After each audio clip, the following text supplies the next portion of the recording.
Dear Patriots, before the news starts, please subscribe to our patriotic channel by clicking the subscribe button. Give us a thumbs up to this video. Don't forget to leave your opinion below in the comments section. Share the news on Facebook and Twitter so you friends see it. Thank you. James Comey's book tour is a colossal disaster.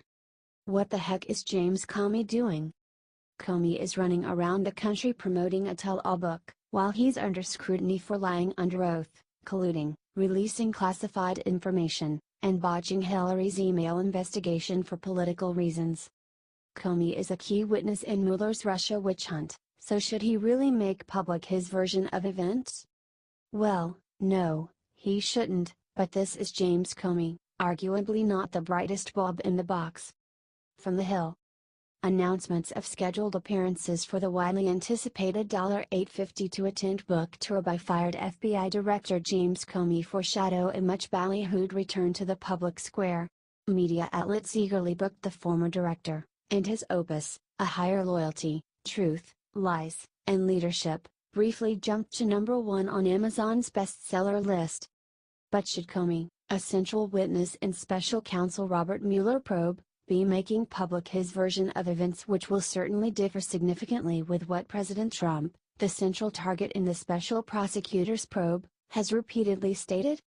Comey was humiliatingly removed by the president last May and enjoyed a brief period of bipartisan sympathy for the disgraceful manner in which he was dispatched. The FBI's 7th director learned of his termination via televised news reports while appearing before an FBI audience in Los Angeles. This is not the manner with which career public servants should ever be separated from service. Yet, with the current president, it has become de rigueur. Initially taking the higher road, remaining silent, professional and above the fray, Comey has now resorted to directly confronting the president at his own game. He shed his original anonymous Twitter nom de plume, Reinhold Niebuhr, and directly waded in to criticize and taunt his tormentor.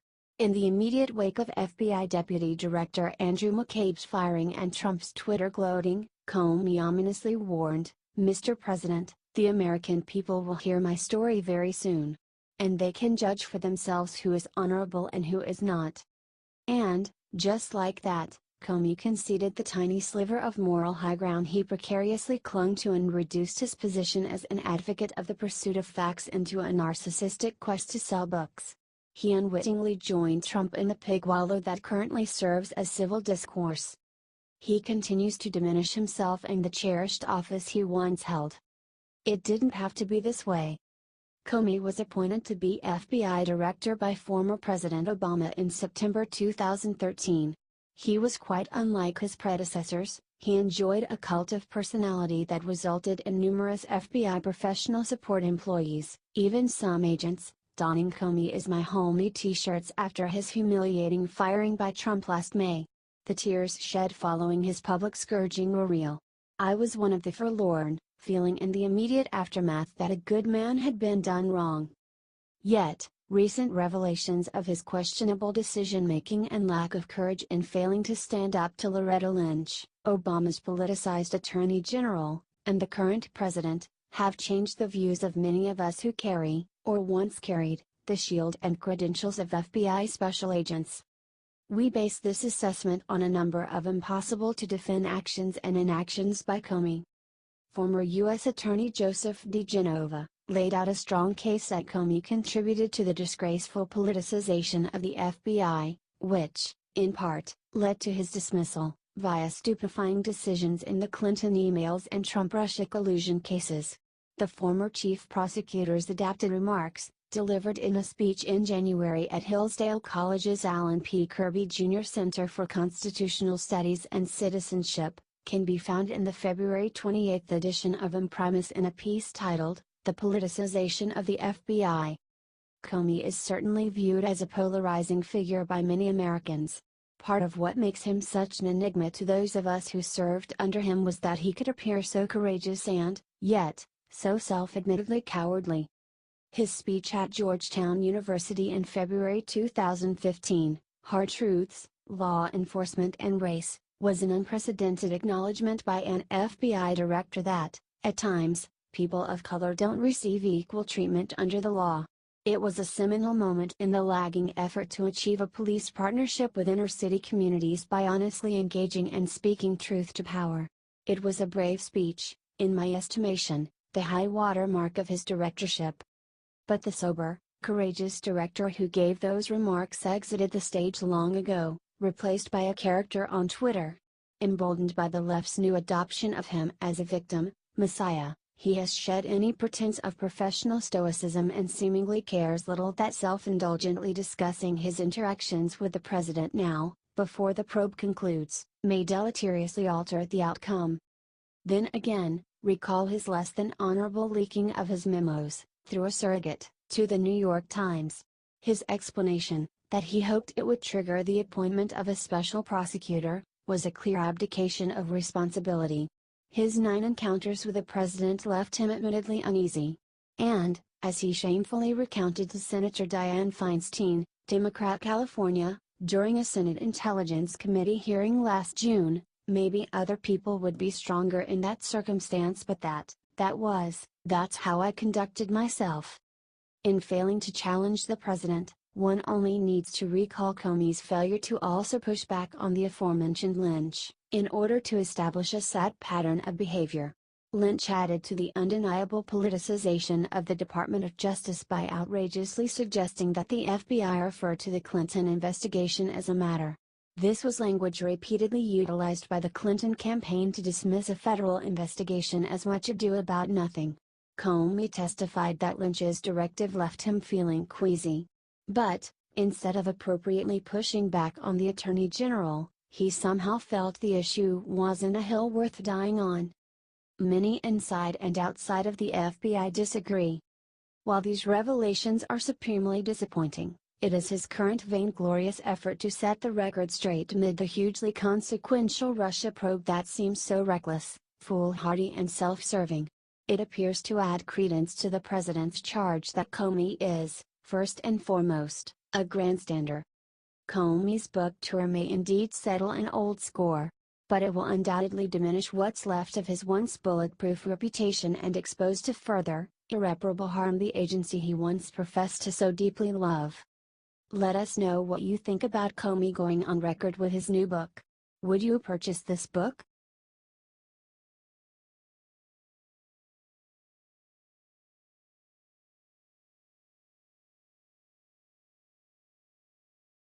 Liberals blew their chance. Trump declares no more DACA deal. President Trump gave Democrats and GOP establishment plenty of opportunities to make a deal on DACA, and they didn't make it happen.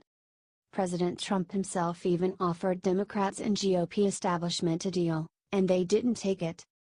So, on Easter Sunday, President Trump announced no more DACA deal. From Breitbart. On Easter Sunday, President Trump announced he would no longer be pursuing a deal with the Republican establishment and Democrats to give amnesty to at least 1.8 million illegal aliens in exchange for a few pro-American immigration reforms.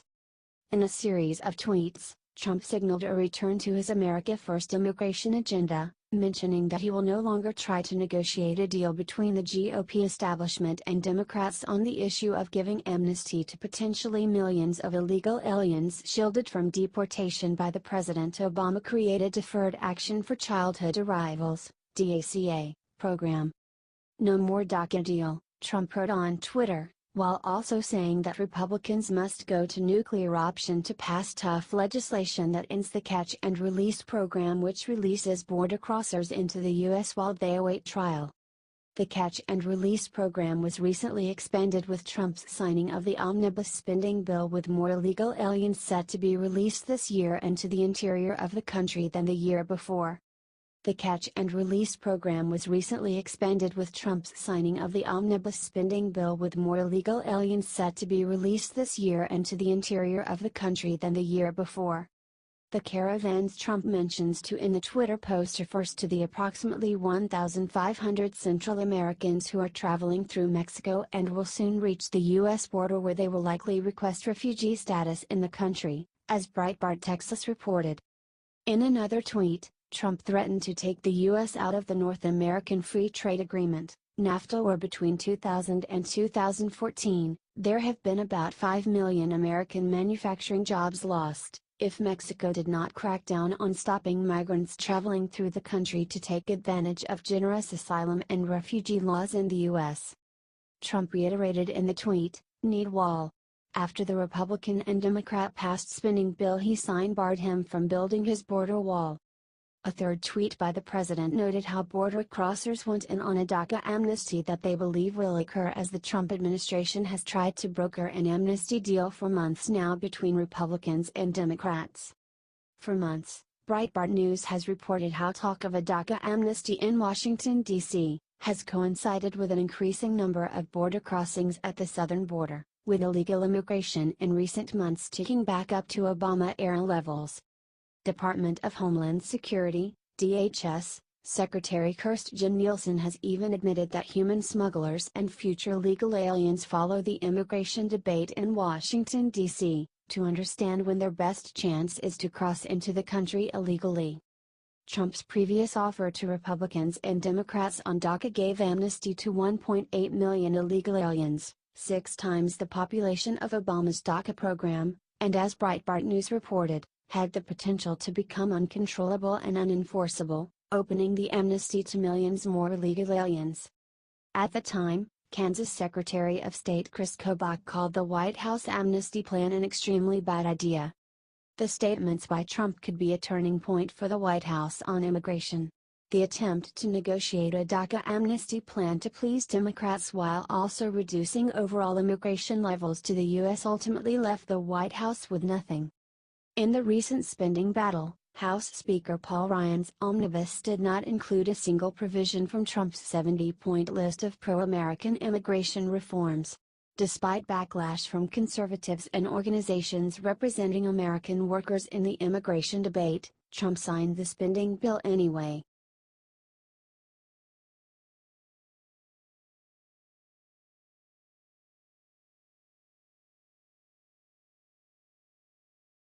Dems exempted Pakistani IT aides from background checks. The political party who is so worried about foreign interference in our elections and politics, are not requesting background checks on foreign nationals who have access to classified information? That doesn't make sense, does it? That's precisely what happened regarding Pakistani brother who did IT work for the Democrat Party, and made unauthorized access. From Daily Caller.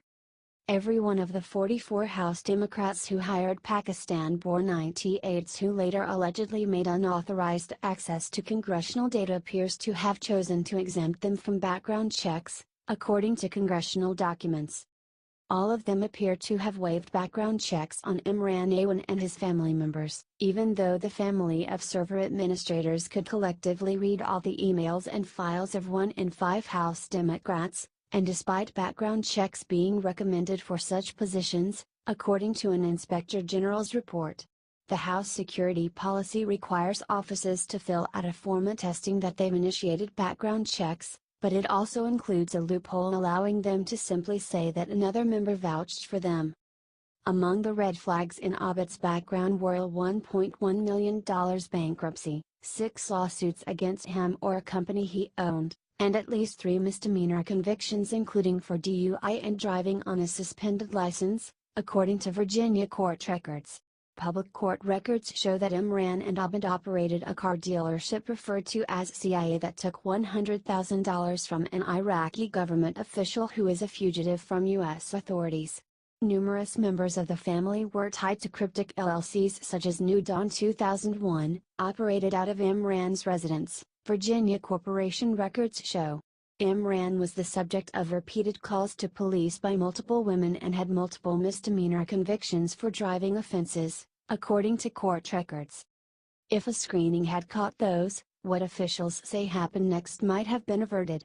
The House Inspector General reported on September 20, 2016, that shortly before the election members of the group were logging into servers of members they didn't work for, logging and using congressmen's personal usernames, uploading data off the House network, and behaving in ways that suggested nefarious purposes and that steps are being taken to conceal their activity. A pair of closely held reports on Imran Awan, his brothers Abid and Jamal, his wife Hina Elvi, and his friend Rao Abbas, said, the shared employees have not been vetted, for example background check. Shared employees means they were all hired as part-time, individual employees by individual members, cobbling together $165,000 salaries. Jamal began making that salary at only 20 years old, according to House payroll records. Abid never went to college, his stepmother said, and Rao Abbas' most recent job experience was being fired from McDonald's, according to his roommate. Whether they had formal training or not, they were trained on the job by Imran, one of Imran's lawyers said. Among the 44 employers, the primary advocate for the suspects has been Representative W. Wasserman Schultz of Florida, who introduced a bill Monday that would require background checks on Americans purchasing ammunition. Without bullets, a gun is just a hunk of useless metal, she said, calling ammunition the loophole in gun control policy. Wasserman Schultz was also chair of the Democratic National Committee when WikiLeaks published its emails. The WikiLeaks emails show that DNC aides called Imran when they needed the password to her device. Since then, she and other Democrats have described cyber breaches in the strongest possible terms, such as an act of war and an assault on our democracy. But there is no indication Democrats put those concerns into practice when they entrusted the Pakistani dual citizens with their data, nor when suspicious activity was detected. Police banned the suspects from the network after the IG report, but Wasserman Schultz kept Imran on staff anyway.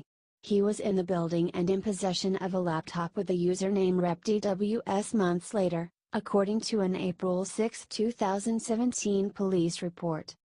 The House Security Policy, TSPL 16, says House offices shall ensure background checks, as defined in this policy, have been conducted on privileged users. It includes quarterly reviews of privileged accounts' appropriateness. By the time the policy was enacted, some members had dropped the ones for assorted reasons, including Kirsten Sinema of Arizona in early 2015 for what her spokesperson called incompetence. The $1.1 million bankruptcy in itself would be enough to stop many employers from giving access to sensitive data. Excessive indebtedness increases the temptation to commit unethical or illegal acts in order to obtain funds to pay off the debts, so financial problems are the #1 killer of security clearances, according to clearancejobs.com. For each server administrator, an authorizing official from the member's office must fill out a form on which the office attests, I have assessed the risk of the prospective privileged account holder via background check processes outlined in HSPL 16. However, there is an alternative. I have verified that a trustworthiness determination has been made on behalf of this shared resource by another member.